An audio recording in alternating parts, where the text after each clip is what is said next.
इस वीडियो में मैं आपको बताऊंगी कि हम अपनी टाइपिंग स्पीड किस तरीके से हम फास्ट कर सकते हैं इजीली गेम खेल के। तो आपको ये वेबसाइट आपको करनी पड़ेगी, डाउनलोड नहीं करनी पड़ेगी, आप ऐसे ही क्रोम पे आप इसको टाइप कर लें ZTY.pe।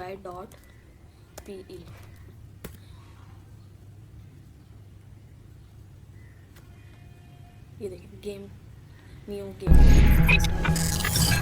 जस्ट आपको इसको टाइप